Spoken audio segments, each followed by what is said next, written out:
আসসালামু আলাইকুম dear audience. Hopefully অনেকগুলো লেয়ার থাকা সত্ত্বেও অনেকগুলো আমার যদি ফটো সেশন, এই ফটো সেশনগুলো আমি এতগুলা কীভাবে আমি একসাথে এক্সপোর্ট দেবো, যদি আমি শর্টকাট চাপি alt control shift W, this is the অনেক লং প্রসেস। একটা একটা করে আমি কি করব, ফাইল থেকে নর্মালি ফাইল থেকে এখান থেকে নিচে স্ক্রিপ্ট লেখা আছে, স্ক্রিপ্ট থেকে ইমেজ প্রসেসর, প্রসিডিউর যেটাকে বলা হয়েছে। নর্মালি প্রসিডিউরের সাথে সম্পর্ক কি, প্রসিডিউরের সাথে অনেকগুলো ফাইল যখন তুমি একসাথে এক্সপোর্ট করতে চাইবা তখন পসিবল কি না, হ্যাঁ অবশ্যই পসিবল। তার জন্য তোমাকে এই অপশনে চলে যেতে হবে, যেখানে হলো ইমেজ প্রসেসর।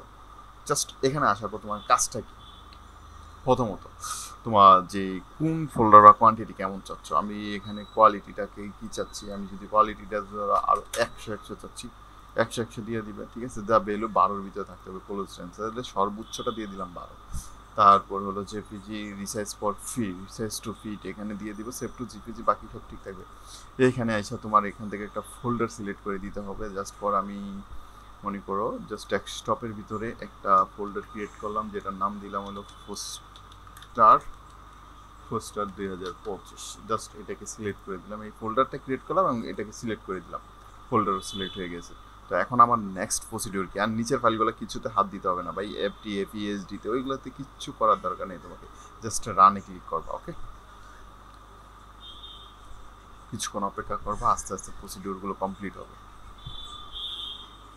এটা হলো আমাদের ফটোশপ অথবা অ্যাডোবির একটা স্ক্রিপ্ট। আর প্রচুর নয়েজ আসার জন্য, বিষয়টার জন্য আমি দুঃখিত, কারণ নয়েজটা প্রচুর। তো আলহামদুলিল্লাহ অলরেডি অল আর ডান। তো এখন আমি আমার যে ফোল্ডারটাকে সিলেক্ট করেছিলাম সেই ফোল্ডারে সব আসছে কিনা এটা দেখার পালা। জেপিজি নামে একটা ফোল্ডার আসছে, এটার কোয়ালিটি তোমরা দেখতে পাচ্ছ কেমন হয়েছে।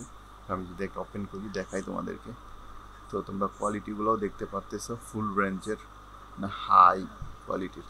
তো গাইস তোমরা এভাবে করে ফটোশপের যে কোনো ধরনের প্রসিডিউর অনেকগুলো থাকলে সেক্ষেত্রে তোমরা এক ক্লিকে এক্সপোর্ট করতে পারবে। ভালো থাকো, সুস্থ থাকো, আল্লাহ হাফেজ।